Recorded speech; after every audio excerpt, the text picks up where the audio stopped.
Hey guys, how's it going? It's your boy JP back with another video. I've got about 20% battery, so we'll see how we do.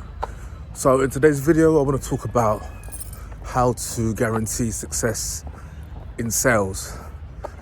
And these principles, while they can apply to sales, they can apply to anything in life. Now, I heard a concept recently. It might be Alex Hormozy, I can't quite remember, but basically the concept was, if you want to succeed, first list out all the things that you would do that would guarantee failure, and then do the opposite. So for example, let's say fitness. Let's say, like, what's all the guaranteed things you can do to make sure that you get in the worst shape ever and that you fail at being fit. So one would be having ice cream every day, not moving, having pizza every day, waking up late, not drinking enough water, not having enough protein, eating processed foods every day. So, and that would pretty much guarantee that it would be fat and out of shape and be of ill health. So we can look at the opposite. What's the opposite of that? So train, be active. Don't eat processed foods, eat healthy foods, unprocessed foods. You would drink lots of water. You would wake up early. You would sleep well. Simple as that. So let's try to apply the same things for sales. So what's guaranteed failure with sales? So number one would be not taking sales calls. That would be number one, obviously. Number two would be not listening back to your calls. Number three would be not training, not looking to improve, not training, not studying. Then we could go on, show up to training calls high or drunk. That would guarantee failure. Or not enough sleep. Show up to training calls tired or frustrated. And you could have not being an expert in your field. That would guarantee you would pretty much fail. So that's pretty much some of the basics. And if we reverse that, it would be taking as many calls as you can. It would be listening back to as many sales calls as possible. It would be doing regular training as much as you could. It would be showing up clear mind, well rested, sober. It would be showing up to calls on time. These things, and also learning about your craft or your subject matter that you're selling. So these things would guarantee. So it's really straightforward. And it just makes the whole process super straightforward. It might actually be Brandon Carter, actually, that might have come up with that concept. Maybe I'm not sure anyone originated it, or maybe even Charlie Munger. But it's, just do the things that, if you just write a list of things that would guarantee failure and then do the opposite. Really easy. And it's just like, how much do you want it? That's the beautiful thing about sales. Even being a personal trainer in the gym. We've all got the gym there, all the members are there. We can access as many people as we like. Even in your company.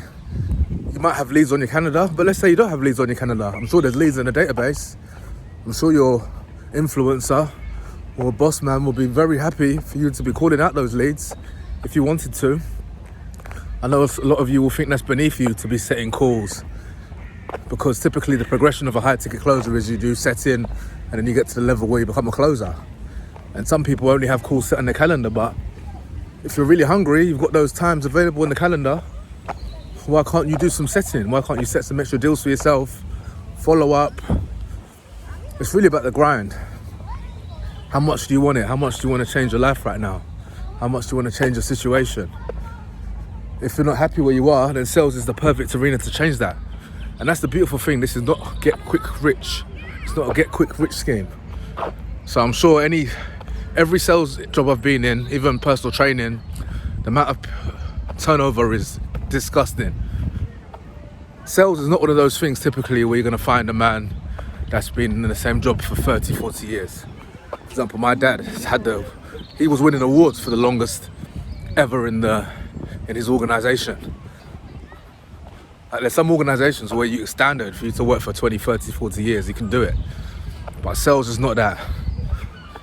Sales is common for people to drop out within 2 weeks, 3 weeks, 4 weeks, and that's because they're just not cut out for that environment or for what it takes, or just false expectations. They think they'll come in, it's going to be easy, I'm going to make all this money. There's one or two people in the company that are making all this money, I can do the same. But the reality is, the Pareto principle, 80-20, is probably the most applicable to sales.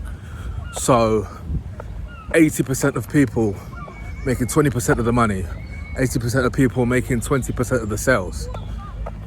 That's literally how the game works. So you can't expect to come in green, fresh, know all the tips and tricks, know all the insiders in terms of how the sales process works, understanding the leads, understanding their motivations. That's not going to happen right away. But give yourself time. It's going to happen. Give yourself improvement. And for me, what I'm trying to do, because the thing is, I wish I was a robot, because I would be working every day taking sales calls, but at the same time, you have to be enthusiastic to do this job properly. You have to be energized. So it's good to take time off calls. I've been guilty of working 7 days straight. I think the most days I've done is like 27 in a row taking sales calls, maybe more. But it's also going to be good to have some time where you relax a little bit, because I know whenever I take an extended break, let's say I'm between jobs, or which has been rare, whatever reason, I know I hit that new getting back into it like a man on fire. I'm not sure that's the term, but it's just another level. Like, I'm just hungry, and that maybe comes across the calls versus you're doing calls back to back to back, no rest. You can feel a little bit jaded, and that affects performance for me anyway.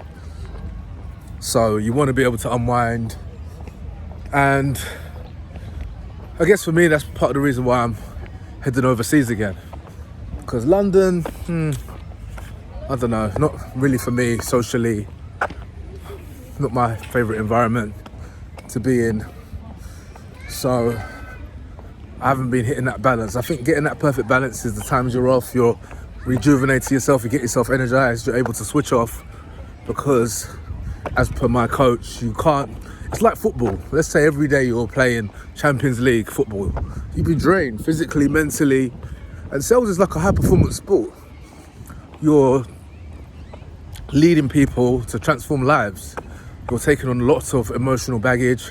You're taking on a lot of years and years of excuses and years of negative energy from people. And you're having to absorb that every day and encourage and encourage people and persuade people to change their lives, and it can drain on you a little bit.